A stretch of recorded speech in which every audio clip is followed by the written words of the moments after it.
पहला प्रश्न है, यदि साइकिल के पहिए में 36 तीलियां हों तो दो आसन्न तीलियों के बीच का कोण ज्ञात कीजिए। हमने यहाँ पे एक साइकिल के पहिए का चित्र बना दिया है। मान लीजिए यहाँ पे 36 तीलियां हैं, तो कह रहा है दो आसन्न तीलियों के बीच का कोण ज्ञात कीजिए। जैसे ये वाली तीली और ये वाली तीली, इसके बीच का कोण क्या होगा, किन्हीं दो आसन्न तीलियों के बीच का कोण क्या होगा। तो पहिए का जो पूरा कोण होता है, ये पूरा कोण कितना होगा, 360 अंश। तो यहाँ पे लिखेंगे पहिए का कोण, पहिए का कोण पूरा होता है 360 अंश। और कुल तीलियों की संख्या, कुल तीलियों की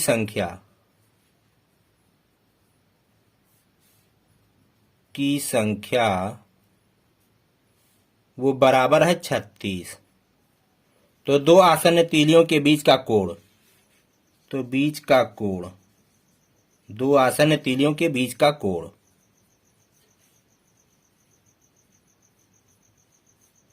संपूर्ण कोण को 360 अंश है और कुल 36 तीलियां हैं, तो 36 से भाग कर देंगे। भाग करेंगे 36 दहाइयम 360, तो आ गया 10 अंश। तो किन्हीं दो तीलियों के बीच का जो कोण है वो 10 अंश है। अब आइए हम अगला प्रश्न हल करते हैं। दूसरा प्रश्न है, कोण 60 अंश, 120 अंश, 240 अंश, 300 अंश संपूर्ण कोण के कौन से भाग हैं। संपूर्ण कोण कितने अंश का होता है, 360 अंश का होता है। तो जैसे आइए पहला वाला देखते हैं, 60 अंश। 60 अंश संपूर्ण कोण का कौन सा भाग है, तो संपूर्ण कोण होता है 360। तो इस 360 अंश से भाग करेंगे, तो 0 से 0 कटा, 6 छक्के 36, तो आ गया 1/6। 1/6 है। 60 अंश 360 अंश का 1/6 भाग है। चलिए दूसरा वाला हल करते हैं। 120 अंश संपूर्ण कोण का कौन सा भाग होगा, तो 360 से भाग करेंगे। इससे ये वाला कट गया, यहाँ पे अंश है 360 अंश। 12 इक्कीम 12 और 12 तियां 36, तो आ जाएगा 1/3। तीसरा वाला करते हैं 240 अंश। 240 अंश और यहाँ 360 अंश। 0 से 0 कटा, फिर यहाँ काटिए, 4 छक 24 और 4 नवैया 36। सीधे हम 12 से काटते हैं, 12 दूना 24 और 12 तियां 36, तो 12 दूना 24, 12 तियां 36, 2/3 भाग है। चौथा है 300 अंश। 300 अंश 360 का कौन सा हिस्सा है, 0 से 0 कटा और यहाँ बचा 30/36, तो यहाँ भाग करेंगे, 6 पंजे 30 और 6 छक्के 36, 6 पंजे 30 और 6 छक्के 36, तो 5/6 भाग है। अब आइए अगला प्रश्न हल करते हैं। तीसरा प्रश्न है, ज्ञात कीजिए। तीसरा में 4 प्रश्न है, पहला, दूसरा, तीसरा और चौथा। पहला प्रश्न है, एक समकोण का 1/9वां भाग। तो चलिए हल करते हैं। एक समकोण का, समकोण 90 अंश को कहते हैं। इसका का मतलब गुणा होता है 1/9 भाग, तो क्या हो जाएगा 90 अंश। का मतलब गुणा 1/9, 9 से इसे काटेंगे, 9 दहाइयम 90, तो बराबर आ जाएगा 10 अंश। चलिए दूसरा वाला हल करते हैं। कह रहा है एक समकोण का 30%। समकोण 90 अंश को कहते हैं, तो 90 अंश का 30% हल करेंगे। 90 अंश का मतलब गुणा 30%, 30 लिखेंगे। ये जो प्रतिशत का चिन्ह है इसे हटाएंगे, तो इसके जगह पर 1/100 लिख सकते हैं। बस ये परसेंट का चिन्ह हट जाएगा। 2 जीरो इन दोनों जीरो से कट जाएगा, तो 9 तिरिक्के 27, इक्कीम 27, आ जाएगा 27 अंश। चलिए तीसरा वाला हल करते हैं। तीसरा है एक ऋजु कोण का 50%। ऋजु कोण किसे कहते हैं? 180 अंश को कहते हैं। 180 अंश का 50%, तो बराबर हो जाएगा 180 अंश का मतलब गुणा 50%, हटाएंगे 1/100 लिख सकते हैं। ये दोनों जीरो इन दोनों जीरो से कट गया। 18 गुणे 5 गुणे 1 हो जाएगा 90 अंश। अब चलिए चौथा वाला हल करते हैं। चौथा है एक संपूर्ण कोण का 60%। संपूर्ण कोण 360 अंश को कहते हैं। इसका 60%, तो 360 अंश का मतलब गुणा 60%, हटाएंगे 1/100 लिखेंगे। दोनों जीरो इन दोनों जीरो से कट गए। यहाँ पे बचा 36 गुणे 6 गुणे 1। 36 छक्के 216, इक्कम 216, तो 216 अंश। तो ये उत्तर है। अब आइए हम अगला प्रश्न हल करते हैं। चौथा प्रश्न है, व्यायाम करते समय जब छात्र को निर्देशित किया जाता है, पहला पीछे मुड़, वह कितने अंश से घूम जाता है? जैसे मान लेते हैं इस तरफ मुंह है, मुंह इधर है, ये मुंह है और ये पीठ है। जब उसको कहा जाता है पीछे मुड़, तो वह कितने अंश घूम जाता है? तो वो इधर घूम जाता है, इस तरह से उसका मुंह अब इस तरफ हो जाता है। तो कितना घूमा? 180 अंश। 180 अंश घूमता है। अब आइए दूसरा वाला देखते हैं। जब कहा जाता है दाएं घूम, तो वह कितने अंश घूम जाता है? इस तरफ खड़ा है और कहा गया कि दाएं घूम, तो दाएं घूम करके वो इस तरफ खड़ा हो जाता है।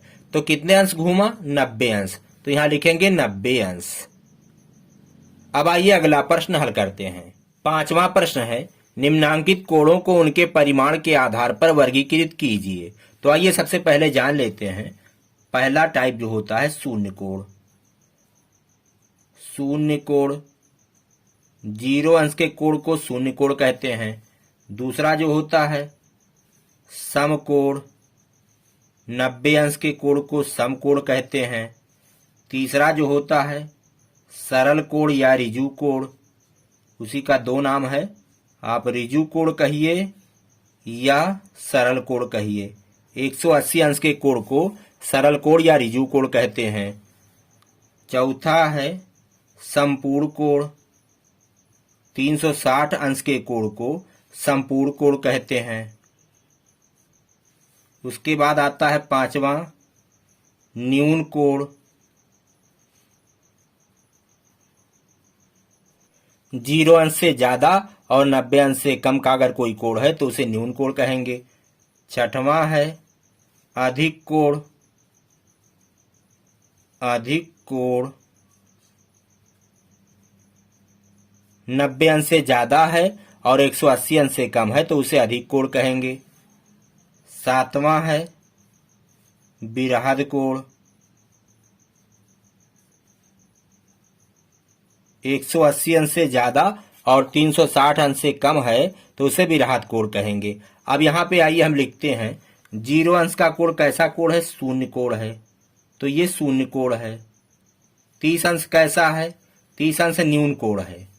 0 से ज्यादा और 90 से कम तो वो न्यून कोण होगा। 30 अंश है न्यून कोण। 90 अंश कैसा कोण है? समकोण, तो चलिए हम यहाँ पे लिख देते हैं समकोण। 135 अंश कैसा है? ये अधिक कोण है। 90 से ज्यादा 180 से कम, तो अधिक कोण 135 अंश। 180 अंश ये कैसा कोण है? सरल कोण या ऋजु कोण। 225 अंश ये 180 से ज्यादा है और 360 से कम है, तो यह है विरहद कोण। 225 अंश। 360 अंश ये कैसा कोण है? ये संपूर्ण कोण है। तो मैं आशा करता हूं कि आपके समझ में आ गया। छठवां प्रश्न है, निम्नांकित का उत्तर लिखिए। छठवां का पहला है, न्यून कोण का कोटि पूरक कोण कौन सा कोण होता है? अब कोई एक न्यून कोण लेंगे, चलिए पहला वाला हल कर लेते हैं, उसके बाद उत्तर देंगे। कोई न्यून कोण लेते हैं 30 अंश। ये एक न्यून कोण है, किसी भी न्यून कोण का आप उदाहरण ले सकते हैं। अब इसका कोटिपूरक जो कोण होगा, तो कोटिपूरक कोण कैसे निकालेंगे? 30 अंश का कोटिपूरक कोण निकालिए, तो 90 अंश में से आप इसको घटा देंगे 30 अंश, तो कितना आएगा? 60 अंश आएगा। अब ये जो आया, ये कौन सा कोण है? ये भी न्यून कोण है। तो किसी न्यून कोण का कोटिपूरक कोण ये भी न्यून कोण होता है, तो यहां पे क्या भरेंगे? न्यून कोण। न्यून और कोण यहां पे लिखा हुआ है। अब आइए दूसरा वाला हल करते हैं। न्यून कोण का समपूरक कोण कैसा कोण होता है? अब कोई न्यून कोण लीजिए, चलिए हम 40 अंश ले लेते हैं, ये भी न्यून कोण है। 90 अंश से कम माप वाले कोण को न्यून कोण कहते हैं। अब कह रहा है इसका संपूरक कोण, तो संपूरक कोण किसे कहते हैं? जब दो कोण का योग 180 अंश होता है तो उसे संपूरक कोण कहते हैं। तो इसका संपूरक कोण निकालना होगा, तो 180 में से 180 अंश में से इस 40 अंश को घटाएंगे, तो कितना आ जाएगा? 140 आ जाएगा। अब 140 अंश ये कैसा कोण है? ये तो अधिक कोण है, 90 से ज्यादा है और 180 से कम है, तो ये अधिक कोण है। तो किसी न्यून कोण का समपूरक कोण ये वाला देखिए, इस न्यून कोण का समपूरक कोण ये है, तो ये कैसा कोण है? ये अधिक कोण है, तो यहां पे भरेंगे अधिक।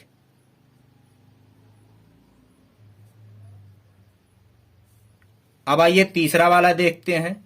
एक समकोण का संपूरक कोण कैसा कोण होता है? तो एक समकोण लीजिए, समकोण 90 अंश को कहते हैं। अब इसका संपूरक कोण, तो संपूरक कोण निकालने के लिए 180 अंश में से इसको घटाएंगे, तो कितना आ जाएगा? 180 में से 90 घटाएंगे तो 90 अंश आएगा। तो 90 अंश का संपूरक कोण क्या आया? 90 अंश, यानी समकोण का संपूरक कोण समकोण आया। तो यहां पे क्या भरेंगे? समकोण। सम और कोण यहां पे लिखा हुआ है। चौथा वाला देखिए, अधिक कोण का संपूरक कोण कैसा कोण होता है? अब कोई अधिक कोण का आप उदाहरण लीजिए, तो चलिए हम ले लेते हैं 100 अंश। 100 अंश अधिक कोण है, 90 से ज्यादा, तो वो अधिक कोण होता है। अब इसका समपूरक कोण निकालिए, तो समपूरक निकालने के लिए 180 अंश में से घटाएंगे, इस 100 को जब घटाएंगे तो आ जाएगा 80 अंश। तो यहां पे अधिक कोण है, उसका संपूरक कोण कितना आया? ये वाला कोण न्यून कोण है, 90 से कम है, तो यहां पे क्या भरेंगे? न्यून कोण। तो अधिक कोण का संपूरक कोण न्यून कोण होता है। तो मैं आशा करता हूं कि आपके समझ में आया होगा। अब चलिए अगला प्रश्न हल करते हैं। 7वां प्रश्न है, निम्नांकित कोण समकोण तथा ऋजु कोण का कौन सा अंश है? यहाँ पे जो कोण दिए गए हैं वो समकोण तथा ऋजु कोण के कौन से अंश हैं? समकोण 90 अंश को कहते हैं, ऋजु कोण 180 अंश को कहते हैं। तो चलिए पहला वाला हल करते हैं। 30 अंश ये समकोण का कौन सा अंश है? तो समकोण होता है 90 अंश, 90 अंश से आप भाग करेंगे तो 30 तियाएं 90 आ गया 1/3, तो समकोण का 1/3 भाग है। अब चलिए देखते हैं ऋजु कोण का, तो 30 अंश ऋजु कोण का कौन सा हिस्सा है? तो ऋजु कोण कहते हैं 180 अंश को, तो 180 से भाग करेंगे, 3 छक्के 18, तो आ गया 1/6। तो पहला का उत्तर है 30 अंश समकोण का 1/3 अंश है और ऋजु कोण का 1/6 अंश है। चलिए दूसरा वाला हल करते हैं। 60 अंश ये समकोण का कौन सा अंश है? तो 90 अंश से भाग करेंगे, 0 से 0 कटा, फिर हो जाएगा 3 दूना 6 और 3 तिरिक्के 9, 2/3 भाग है। अब ऋजु कोण का देखते हैं, तो 60 अंश भाग करेंगे 180 अंश, 6 के 6 और 6 तिरिक 18, 0 से 0 कटा, तो आ जाएगा 1/3, 1/3 अंश है। इस प्रकार समकोण का 2/3 भाग है और ऋजु कोण का 1/3 भाग है। अब चलिए तीसरा वाला हल करते हैं। 120 अंश ये समकोण का कौन सा भाग है? तो 90 से भाग करेंगे, 0 से 0 कटा, यहाँ हो जाएगा 3 चौके 12 और नीचे हो जाएगा 3 तिरिक्के 9। तो 4/3 भाग है। समकोण का 4/3 भाग है। अब ऋजु कोण का तो 120 अंश भाग करेंगे 180 अंश से, 0 से 0 कटा, यहाँ भाग करेंगे 3 चौके 12 और 3 छक 18, सीधे 6 से काटें, 6 दूना 12 और 6 तिरिक 18। 2/3 भाग है। ऋजु कोण का 2/3 भाग है। चलिए चौथा वाला हल करते हैं। 150 अंश, ये समकोण का कौन सा अंश है? समकोण 90 अंश को कहते हैं। तो 90 से भाग करेंगे, इससे ये कटा और 3 से भाग करिए, 3 पंजे 15 और 3 तिरिक्का 9, 3 पंजे 15 और नीचे 3 तिरिक्के 9। तो 5/3 भाग है। अब देखते हैं कि ऋजु कोण का कौन सा भाग है। तो 150 अंश, ऋजु कोण 180 अंश को कहते हैं। 0 से 0 कटा, फिर भाग करेंगे 3 से, 3 पंजे 15 और नीचे हो जाएगा 3 छक्के 18। तो 5/6 भाग है। तो मैं आशा करता हूं कि समझ में आया होगा। अब आइए अगला प्रश्न हल करते हैं। 8वां प्रश्न है, निम्नांकित चित्रों में एक की गणना कीजिए। तो यहाँ पे कुल 4 चित्र हैं, जिनमें से 2 चित्र बनाए हैं। इन दोनों को हल कर लेते हैं, उसके बाद में 2 चित्र और हैं, उनको बना करके हल करेंगे। तो चलिए पहला वाला ए की गणना करना है। तो ये एक सीधी रेखा है और इस पर यहाँ पे 2 कोण बन रहे हैं। तो इन्हें कहते हैं रैखिक युग्म। जब 2 कोण एक सीधी रेखा पे बन रहे हों तो उनका योग 180 अंश होता है। तो a + 2a बराबर होगा 180 अंश। एक सीधी रेखा पे बन रहे हैं। क्यों? यहाँ पे कारण देंगे रैखिक युग्म। रैखिक युग्म, इन दोनों कोणों को कहेंगे रैखिक युग्म। a और 2a मिलकर के हो जाएंगे 3a बराबर 180 अंश। तो a बराबर हो जाएगा 180 अंश, दाएं तरफ है। 3 को उधर ले जाएंगे तो भाग में बदल जाएगा। 180 को 3 से भाग करेंगे तो a बराबर आ जाएगा 60। तो a बराबर आया 60 अंश। अब चलिए दूसरे वाले चित्र में देखते हैं। ये देखिए एक लाइन है और इस पर ये वाली लाइन लंब है। तो कोण a और ये 30 अंश, ये दोनों मिला करके 90 अंश होंगे। यहां से ये पूरा 180 अंश है। जब ये लंब है तो यहां से यहां तक ये 90 और इधर भी 90। तो यहां a + 30 अंश बराबर है 90 अंश। क्यों? यहां पे कारण लिखेंगे समकोण।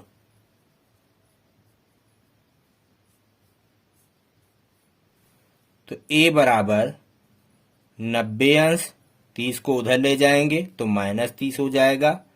90 में से 30 गए तो आ गया 60 अंश। अब आइए अगला प्रश्न हल करते हैं। इसमें जो तीसरा और चौथा है उसको हल करेंगे। तीसरा चित्र है, ये देखिए ये पूरी एक सीधी रेखा है और यहां से ये जो किरण आई है इसके बीच का ये कोण 30 अंश है और यहां से लेकर ये पूरा कोण यहां तक ये कोण a है, इसे निकालना है। तो हमें पता है सिर्फ यहां तक एक सीधी जो रेखा है वहां तक सिर्फ ये 180 अंश है और इधर वाला ये 30 अंश है। तो 180 में ये 30 जोड़ देंगे तो कोण a प्राप्त हो जाएगा।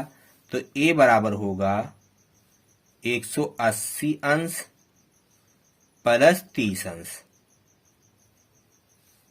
तो हो जाएगा 210 अंश। अब आइए चौथा वाला हल करते हैं। यहां पे इन पूरे कोणों को जोड़ेंगे तो 360 अंश हो जाएगा। तो कोण a 150, कोण a और ये 150 जब सब जुड़ेंगे तो 360 अंश होगा संपूर्ण कोण। तो a + a 2 बार a है और 2 बार 150 है। तो हो जाएगा 360 अंश संपूर्ण कोण। कारण में आप लिख देंगे संपूर्ण कोण।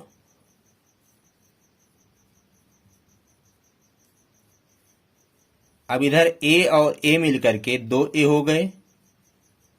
2a + 150 150 हो जाएगा 300 अंश बराबर के उधर 360 अंश। 300 को उधर ले जाएंगे तो 2a बराबर 360 उधर है, 300 उधर जाएगा तो -300 हो जाएगा। घटाएंगे 360 में से 300 को तो आएगा 60, तो 2a बराबर 60 अंश। तो इस तरह से चलिए हम यहाँ पे हल कर लेते हैं। तो a बराबर क्या हो जाएगा, 2 को जब उधर ले जाएंगे तो 60 भागे 2 हो जाएगा, तो बराबर आ जाएगा 30 अंश। ये अंश था तो ये भी अंश आएगा। तो इस प्रकार से ये प्रश्न समाप्त होता है। अब आइए अगला प्रश्न हल करते हैं। 9वां प्रश्न है, एक संपूर्ण कोण को 60 अंश के कितने अपवर्तियों में विभक्त कर सकते हैं, इसका सत्यापन पटरी और प्रकार से कीजिए। तो चलिए हमारे पास पटरी और प्रकार है। सबसे पहले क्या करेंगे, इस पर हम एक किरण खींचेंगे। एक किरण हम खींच लेते हैं। चलिए खींच लिया गया। इसका नाम रखते हैं ए और ये है, यहां पर एक बिंदु ले लेते हैं जिसका नाम रखते हैं पी। अब ए को केंद्र मान करके एक संपूर्ण कोण खींचते हैं, यानी पूरा वृत्त खींचेंगे। ए को केंद्र मानेंगे और पूरा वृत्त खींचेंगे। तो चलिए खींच लेते हैं। तो हमने ए को केंद्र मान करके एक वृत्त खींच लिया। अब ये जो वृत्त है ये इसको यहाँ पे काट रहा है, इसका कुछ नाम रख देते हैं, बी रख देते हैं। अब इसको केंद्र मानेंगे और त्रिज्या वही रखेंगे। हमने यहाँ त्रिज्या कितना लिया था, जितनी आपकी मर्जी हो आप उतना लीजिए, उचित दूरी ले लीजिए। अब फिर बी को केंद्र मानेंगे, त्रिज्या वही रहेगी। एक चाप लगाएंगे यहाँ पे, फिर जहां ये कट कर रहा है वहां पे रखेंगे, फिर चाप लगाएंगे तो यहाँ पे कट करेगा ऐसे। फिर यहाँ केंद्र मानेंगे जहां कट किया है, फिर यहाँ चाप लगाएंगे, फिर जहां कट करेगा वहां फिर क्या करेंगे, उसको केंद्र मानेंगे, फिर आगे चाप लगाएंगे। ऐसे करके हम चाप लगाते जाते हैं।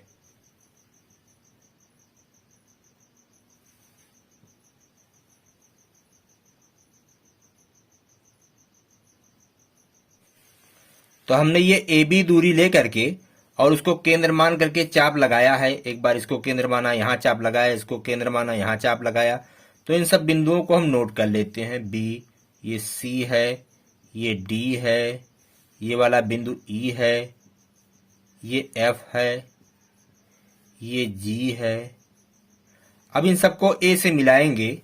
अगर हम ए को सी से मिलाएं ऐसे, ए को डी से मिलाएं, ए को ई से मिलाएं, ए को एफ से मिलाएं, ए को जी से मिलाएं, तो कुल कितने भाग हो जाएंगे, कुल 6 भाग हो जाएंगे। एक ये वाला भाग, ये दूसरा भाग हो जाएगा, तीसरा, चौथा, पांचवा और ये हो जाएगा 6वां भाग। तो इस तरह से सत्यापित हो जाता है कि एक संपूर्ण कोण को 60 अंश के 6 अपवर्तियों में विभक्त कर सकते हैं। इस तरह से सत्यापन हो गया। 10वां प्रश्न है, पटरी और प्रकार की सहायता से 300 अंश का कोण खींचिए। तो क्या करेंगे, सबसे पहले हम एक किरण खींचेंगे। चलिए किसी लंबाई का एक किरण खींच लेते हैं। हमने यहाँ पे खींच लिया एक किरण, इसका नाम रखते हैं ए और इस किरण का नाम है, इस पर एक बिंदु लेते हैं जिसका नाम है पी। इस किरण का नाम है ए पी। अब किसी त्रिज्या का एक उचित दूरी की त्रिज्या लेंगे। चलिए हम इतना त्रिज्या ले लेते हैं। अब ए को केंद्र मानेंगे और ए को केंद्र मानते हुए हम एक पूरा वृत्त खींचेंगे। अब यहाँ पे जब हमने पूरा एक वृत्त खींच लिया, एक पूरा चाप लगाया है, तो ये जो किरण है उसको बिंदु यहाँ पे काट रहा है, त्रिज्या उतना रखेंगे। अब क्या करेंगे, इसको केंद्र मानेंगे, यहाँ पे कट लगाएंगे इस वृत्त पर, तो ये 60 अंश का कोण बन करके तैयार है। फिर उस कटान बिंदु को केंद्र मानेंगे और इसी वृत्त पर चाप लगाएंगे, तो ये 60 120 हो गया। फिर इसको केंद्र मानेंगे और इस वृत्त पर चाप लगाएंगे तो 180 अंश हो गया। जहां पे काटेगा उसको इस ए से मिलाएंगे तो 180 अंश बन जाएगा। फिर यहाँ को केंद्र मानेंगे जो कटान बिंदु है, फिर वृत्त पर चाप लगाएंगे तो कितना हो गया, 6 चौके 24 240 हो गया। फिर इस कटान बिंदु को केंद्र मानेंगे, यहाँ पे चाप लगाएंगे तो हो गया 6 पंजे 30। 300 अंश का कोण बन करके तैयार है। तो क्या करेंगे, अब इस कटान बिंदु को हम मिलाएंगे ए से और आगे बढ़ा देंगे। चलिए हम बढ़ा देते हैं इसको बढ़ा देते हैं बी तक। तो ये वाला कोण इधर से, ये पूरा कोण यहां तक, इधर वाला पूरा कोण ये 300 अंश का होगा। इधर वाला नहीं, ये वाला नहीं, ये पूरा कोण 300 अंश का होगा। देखिए यहां चाप लगाए तो ये 60, फिर यहां चाप लगाए, अगर इससे मिला देंगे तो 120, फिर अगर इससे मिला देंगे तो 180, इससे मिला देंगे तो 240 और इससे मिला देंगे तो हो जाएगा 300 अंश। तो इसी प्रकार से 300 अंश के कोण की रचना की जाती है। मैं आशा करता हूं कि मेरा यह वीडियो आपके समझ में आया होगा, आपको पसंद आया होगा। हम मिलेंगे आपसे अगले वीडियो में। कहते हैं जय हिंद, जय भारत।